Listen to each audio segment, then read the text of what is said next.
Thanks, Gray. And again, hopefully you all have picked up your programs, and details on all the speakers' bios are in here, so we're not going to go through everybody in detail. We really want to save the time to be sure that they have time for discussions. President DeMetta's reminding me I only have 1 minute, and he knows that I tend to run over all the time, so thank you very much for that assist. But I would say, to start this out, I want to just build on a little bit to sort of look at the program today and say, what really is unique about this program is the extent of its breadth and thinking and recognizing that we're looking at climate and we're looking at resilience and we're looking at adaptation. We're talking about multiple aspects. And often in the field that I work on, you focus on one very specific element of that, whether it's sea level rise and resilience and storminess, or the impacts on human health, or the impacts on the environment. But today we're really trying to actually create a picture which I think really tells the story. And unless we think of these issues as interrelated, I don't think we'll solve any of them. So really very, very strong shout out to Randy for the vision for this first symposium since he's been at Monmouth, and so we're very excited about that. So again, we have a whole breadth of information and a lot of new and cutting edge ideas that we'll be talking about over the balance of the day. So with that, I'm really pleased to welcome our first speaker, Jan McDonald. As President DeMetta said, she's from Tasmania, and it's a wonderful place. I understand they don't know how to spell McDonald, but other than that, they're really very good at what they do. But we really I just want to say that, she's not only here for this speaker, she's been here all week, and we also have her, hopefully I'm allowed to say this, her husband, Alistair Hobday, is on our third panel today as well. And most importantly, her children are with us today, and they are really bright lights for the future. So we're happy that they're already looking at Monmouth University, and we'll save places for them in the class in 2036. So we're really looking forward to that. But I do want to welcome again. It's really been wonderful to really be thinking about these issues again.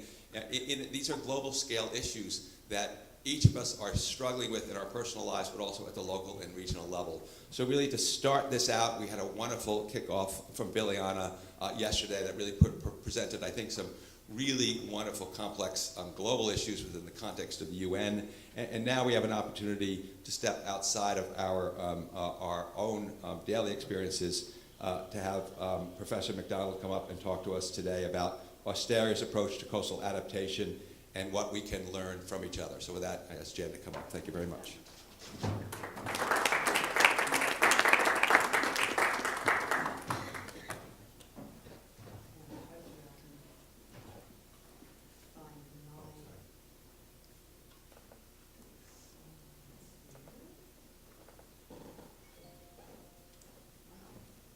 I accept myself on the technology just now. I'm feeling proud already. Good morning, everybody, and thank you so much first of all, to Randy? Is Randy actually? Oh, Randy and to Tony for such a gracious hosting of this visit. We've really enjoyed ourselves this week, and I'm very much looking forward to the rest of the day today. It just looks like such a fantastic program, and I'm looking forward to hearing a little bit more about the legal approaches to coastal adaptation and coastal management more generally along this really complex eastern seaboard shore that you have here. There are so many things that are familiar and yet so many things that are different about the challenges that you face. And I also particularly want to thank the Global Education Office for supporting us to visit this week as well. So I've posed the question, what can we learn from each other? I'm not sure that I came up with a lot of things that we can learn from each other than things that neither of us should be doing. So there's my spoiler alert, that I haven't got a lot of really great lessons, but perhaps you will derive lessons from what I say that I haven't thought of, and that would be very interesting. I'd really welcome your thoughts on that.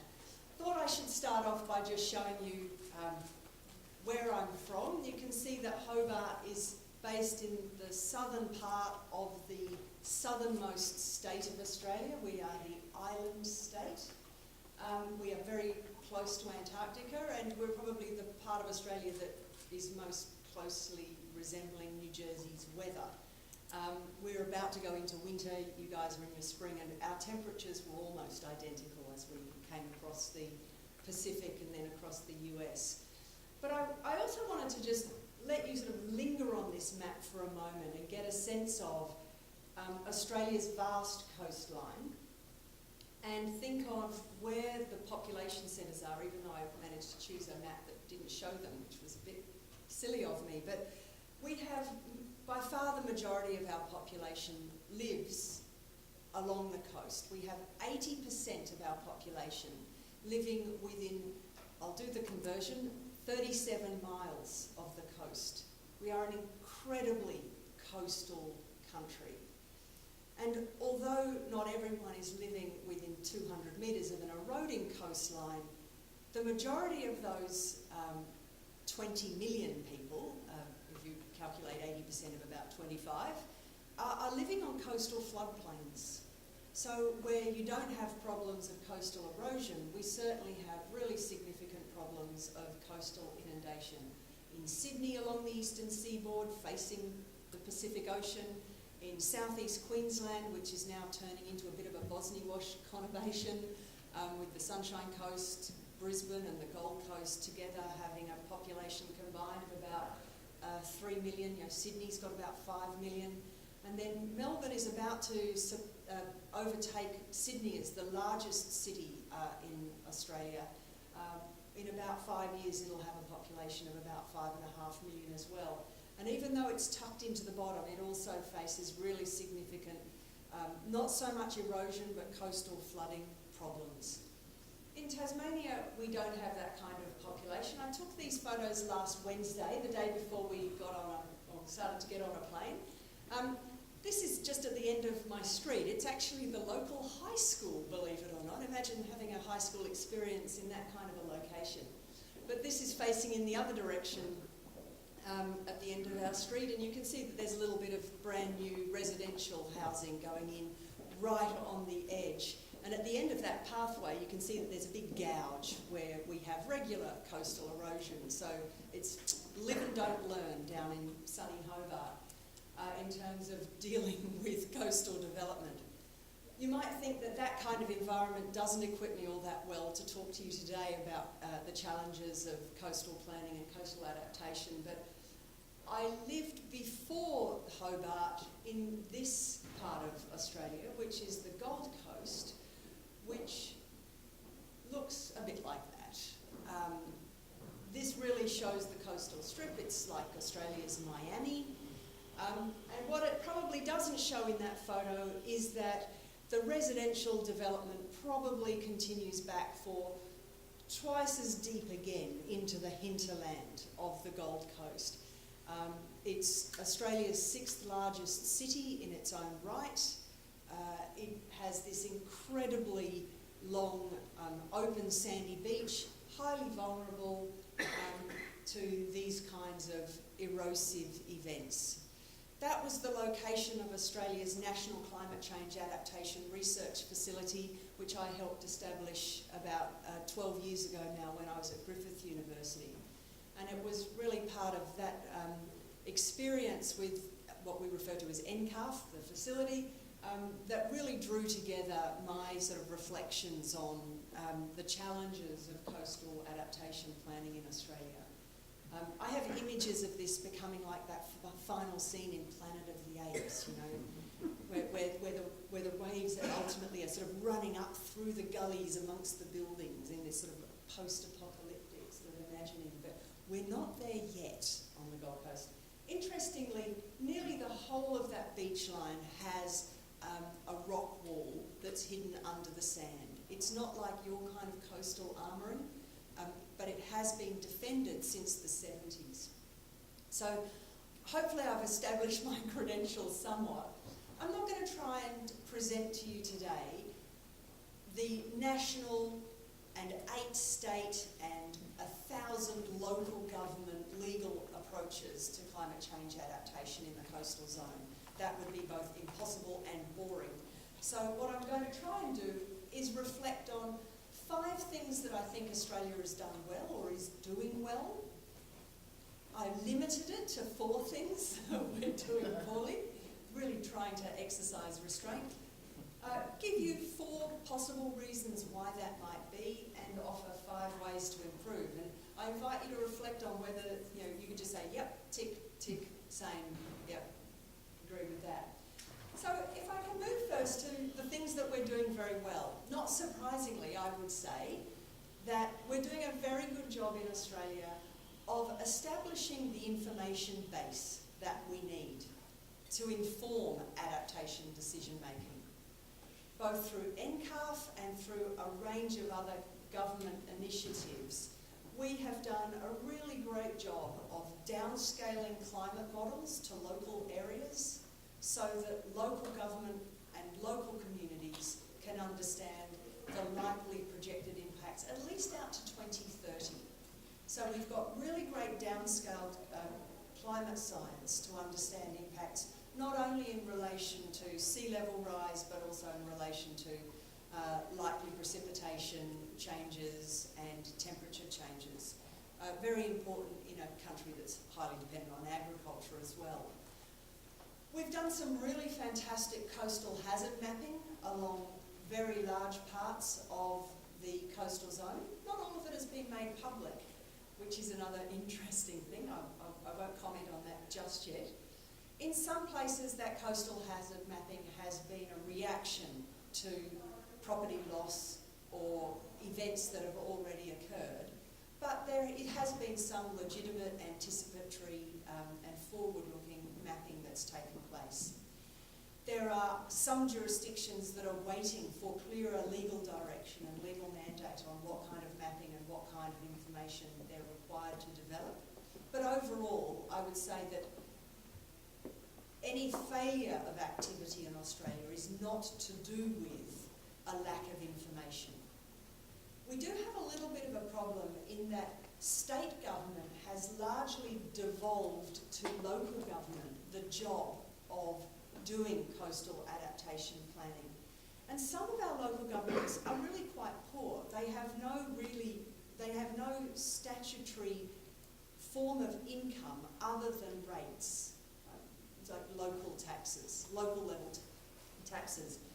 And in dispersed and low populated parts of the country, you just don't have the population to give that a sustainable income base. And so expecting them to do this really complex or pay for this really complex modelling is a fairly unrealistic task.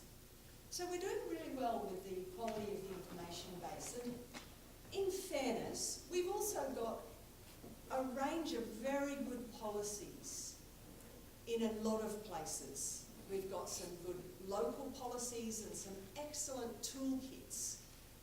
So some of the policies have the status of law, but some of them are just guidelines on if you're thinking about developing an adaptation plan in your local area, here's what you need to do. Some of those have been developed by groups of local government areas, so we've got consortia of local government areas. Others have been developed by the collective local government association of Australia or of a particular state. And then others, a smaller number, have been developed by state governments. Again, the state governments really haven't taken much of a leadership role. We are getting some good laws, and I'll give you a couple of examples. Last year, Victoria replaced its coastal legislation with a new Marine and Coastal Act, and it was really pleasing to see that environmental protection, or protection of the marine environment, was the first purpose that was articulated in the list of statutory purposes for this legislation. Promoting the resilience of ecosystems and communities and assets to climate change was the second most important statutory purpose, and respecting natural processes in planning was the third. So the list goes on, but I thought it was worth showing you that we're starting to see that language, recognising that we just can't hold back the forces of nature, starting to creep into our legislation. We're seeing the beginnings of some good planning tools and planning instruments. So in the delightfully named Eurobadala Shire. There's this recognition that we have to implement staged approaches, and so that's being done based on the nature of the development that you're proposing.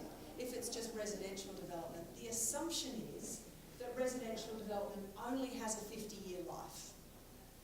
And so you can plan for a 50-year planning horizon in terms of the modelling on sea level rise and the assumptions.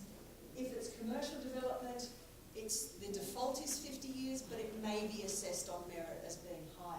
But if it's major infrastructure or new land releases, you have to anticipate a lifespan of much longer than 50 years, and you have to design it so that it can withstand the projected changes of well beyond 100 years of sea level rise and climate change. So we're seeing that kind of stuff starting to come in. It's not necessarily being implemented all that well, but we're seeing the beginnings of it. I kind of regret actually adding this one, having now visited New Jersey.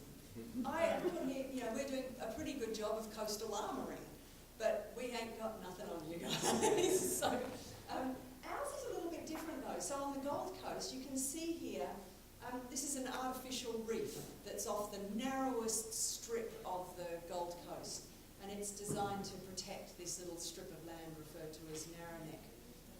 Here is a picture of the exposed seawall in the southern part of the Gold Coast after a particularly erosive event. And here's some nice, my latest favourite picture of design technology is this swimming pool, which fell into the water. This isn't the Gold Coast, this is actually one of the main Sydney beaches, Colroy Narrabeen, which I'll talk about in a minute. But that pool was required to be designed to withstand a severe erosive event. And they were heavily criticised after this storm, and the designer said, but it did. It withstood it. It's still intact. It did not fall apart and become ocean, a risk to safety. It's an interesting definitional question there that I'm sure some lawyers would love. So we do coastal protection pretty well. I'm not saying that's a good thing, I'm just saying it's something that we do well. We also have the beginnings of some excellent community engagement and consultation processes. This has given us some great starting points for having a more coherent national conversation that is genuinely collaborative in its approach to community decision making on our priorities. Again, most of this has been funded by specific projects. We haven't had it as a sort of a consistent approach, but we've got some great models to get along with. And with some exceptions, I think it's fair to say that our lower level courts are generally beginning to recognise the intergenerational equity and future implications of poor decision making. Most of these cases are merits-based appeals. They're not necessarily significant legal precedents, but we do have some really nice examples. So I just thought I'd give you this quote because I'm not sure that you necessarily see some nice language like this in US decisions on this question. But your court's saying it's no longer sufficient to rely on what has gone before to assess what may happen again. Rising sea levels are to be expected, and the impacts may be beyond the predictive capability of current assessment techniques. And in the face of that, we need to take a course of action to prevent serious or irreversible harm. There's a longer-term risk of intergenerational liability that should be avoided. And so that was a case that was about preventing a new development from taking place. But we've had similar decisions recently in relation to prohibiting the repair of these kinds of protective structures. So to actually drive towards adaptation. So this seawall here an application was made to actually prepare it, and it was prohibited. So sort of starting to move that process forward. What are we doing badly? Well, we have absolutely no policy coherence. We have a national government, state governments, and local governments. And there is incoherence and inaction at the national level. There's inconsistent activity in this devolution, basically passing the buck, by state governments. And then as between local governments, even adjoining local governments, you have very different approaches. Even within coastal management frameworks, there is inconsistency. So you have in New South Wales a Coastal Management Act that has a list of like 15 objectives, which are actually mutually exclusive in some cases. You know, some are about promoting resilience and natural processes, and others are respecting important coastal assets. You know, sometimes you can't actually do both of those things. So we have a long way to go on developing a coherent framework. We're also so far doing a very poor job of prioritising public interest environmental values over built environment. In Byron Bay, which is one of the sort of lifestyle of the rich and famous parts of the New South Wales East Coast, we have this protective seawall that has taken out the beach altogether. You know, there's a warning, don't go down this track because you fall down a giant cliff. It's no longer safe. And you see the complete loss of the beach in places where you've got this kind of armouring. So we're not doing a very good job of that at all. And even though we've got these really great policies and processes, implementation is still poor. There will, in many cases, be a political solution at the end that is a go-around of the actual legal requirements. So that's a real challenge that we face. We are also not doing a particularly good job of using the fantastic information that we've got to promote autonomous adaptation in the form of making hazard mapping available to inform the market so that the market makes future, wise future decisions. I took these photos, and at the time I took the one on the left, you can see that there's a tide line here, and this house is under construction. And I took that as oh God, aren't these people absolutely ridiculous to be building this house when the tide is already lapping at this level. And about 2 months later, that sand had been completely washed away, and the house was then for sale in the same location. I just think, why are we not learning from these experiences? Well, part of the reason is that every time a local government tries to issue notice to purchasers, warning of potential risks, the reaction from property owners is so great that they have to retract the advice. So we're doing a very poor job of that at the moment in Australia. There's a particular example of it. So I'm mindful of time. 4 reasons for slow progress. The first reason is this clunky federal arrangement that we have, where the federal government has the most money, but they have no constitutional power over coastal management unless they really chose to work in collaboration with the states. Local government has very limited powers. They only have the powers that are conferred on them by statute, and they have very few revenue-raising powers. And it really creates this mismatch between where responsibility is being posed and where resources are located. As with the United States, we have a real challenge with the law privileging private property rights over public interest values. We have a mismatch in terms of the political influence that private property owners can establish very effective private interest groups that lobby very successfully, whereas those who hold an interest in broader public interest values are often far more dispersed and don't have as clear a voice.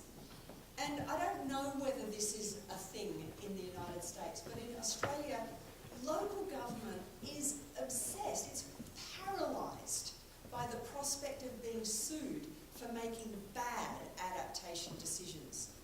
Local government, it's a curious thing with our negligence laws, but you're less likely to be sued as a local government for doing nothing than for doing something and doing it badly or making a poor judgment. So that one is a really big problem with at the local government level.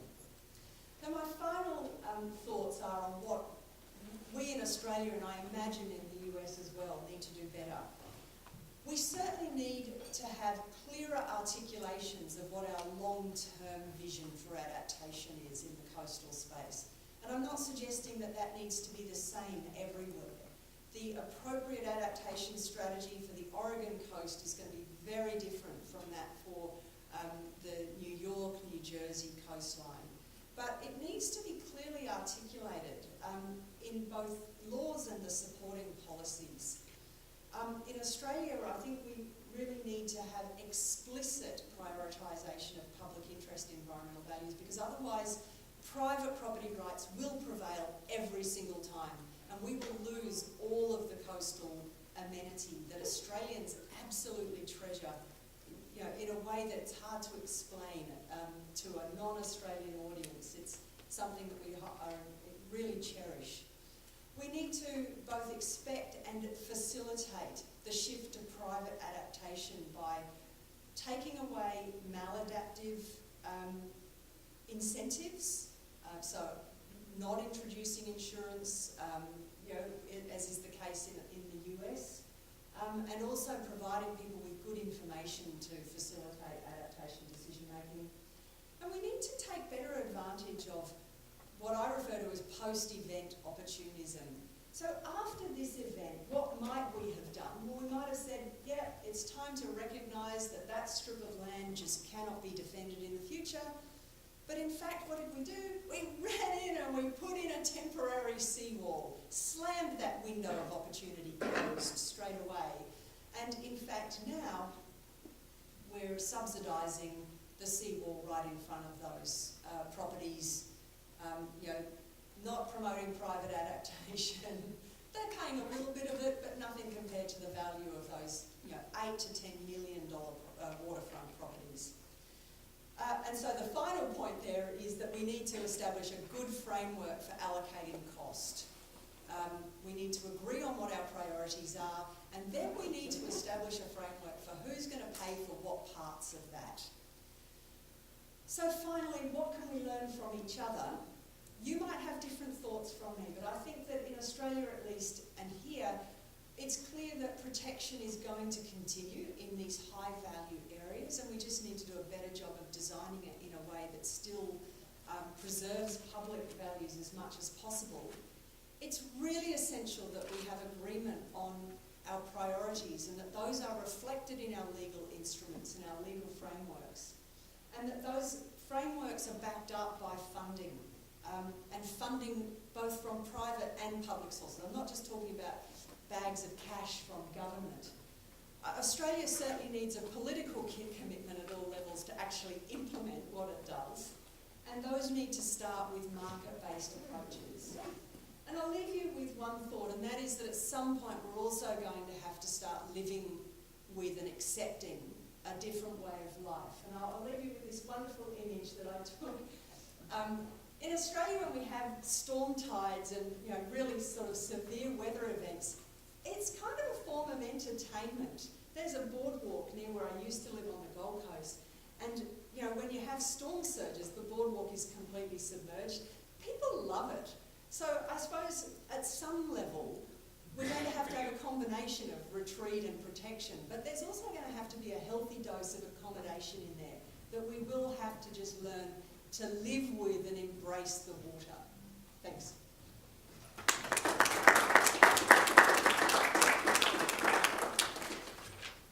Questions? Does anybody have any questions? I think we've got a couple of minutes, a few minutes for some questions. Okay, so over coffee you introduced me to the concept of societal license. Social and I feel license. like now, I don't know what it means, but I'm kind of thinking like, I guess I'm trying to figure out how we set up the public values that you talk about as being critical, whether around environment or public investment or everything. How do we align them more with the private sector? So how come those things are always in opposition? I still feel like at some point private property rights should also have some societal values that are broader than just their unit. So how do we kind of align the societal value these things are not teed up, and our laws seem to me to tee them up in opposition to each other. You're either supporting the environment or you're opposing private property. And I don't, looking at these long together, I don't think that's necessarily true. No, and I don't think that it's necessarily opposing private property, but I think that in this context there's two sets of environmental values. One is the public recreational value around access to the beach. And in some cases, protecting private property is actually going to be inconsistent with retaining beach access. And we're seeing that in Byron Bay and in a bunch of places on the East Coast. Unless we can design armouring technologies better. And it's certainly the case that the offshore artificial reefs are doing quite a good job of that in some places. So there's the public amenity of the beach, but then there's also, where we're starting to think about retreat, there's the concern that we will take over wetlands that are set back, because they are set back, and the wetlands will be the ones that are the losers. So there's, and I think a lot of the people who are beach users don't really care less about the wetlands. We actually have to take a far higher-handed approach to saying, well, they just have important ecological value and we are obliged to protect those. I don't think we're going to be able to garner huge public support for wetland conservation. We will unquestionably garner and have consistently garnered huge public support for ongoing retention of beach amenity. We don't have any private ownership of beaches in Australia. So everywhere there is this sense that if your seawall has taken away my beach, you've taken something from me. And so I'm not sure that we will be able to resolve that tension in a way that meets everybody's needs. Yeah. But having said that, along the Gold Coast, they will just keep on pumping sand because the assets there, that huge built-up strip, the assets there are just so valuable. It's not just individual homes, it's these huge high-rises. It's billions and billions and billions of dollars of assets. They will armour and then pump sand back on to strike that balance for as long as it's technically possible to do so. Yes? I was hoping to maybe speak a little bit more about what you mean by private adaptation. Yeah. And I'm linking that to what you said about needing to do better about taking advantage of post-event opportunities. Yeah. And what immediately comes to mind is, a lot of us are confounded and frustrated about a lot of the rebuilding that went on after Hurricane Sandy here. And so that is kind of the connection I'm making. And I'm wondering if you could elaborate on that connection from the perspective of private adaptation and talk a little bit more about what you mean. Yeah, thank you. Examples about private adaptation versus going back in and rebuilding certain infrastructure efforts. So the Council of Australian Governments, which is the federal government and the ministers from all of the state governments, a few years ago came up with this statement of roles and responsibilities for adaptation. And one of the first things that they said in that, it's a classic statement of liberal values, wherever possible, private property owners should be the ones that drive adaptation. It should not be a government-driven initiative. So government itself says it should be driven by private individuals, and yet we don't see that happening in the way that government steps in after events. And it's not just coastal. We've had this happen time and time again with recent wildfires in Australia, that there's so much outpouring of sympathy for people after an event that the Prime Minister will go in and say, Marysville, I stand here in the cinders, but we will rebuild. We will rebuild right here. You're looking at the television saying, no, it's a terrible place to have a town. It burns all the time. And there is this, this desire to win public approval in the face of terrible events. But government should actually sort of have grow a spine and actually say, this isn't the time to make decisions. We actually need to stop and reflect on whether this is the best place to rebuild and whether this is the moment where we should rethink things. We've seen that happen in a few places, post some flooding, but We don't do a very good job of it. The reason I moved back to this slide is that this strip of houses along here, in Australia, you cannot get insurance for coastal damage caused by the sea, except one insurance policy, which is offered by a company called Mansions Australia.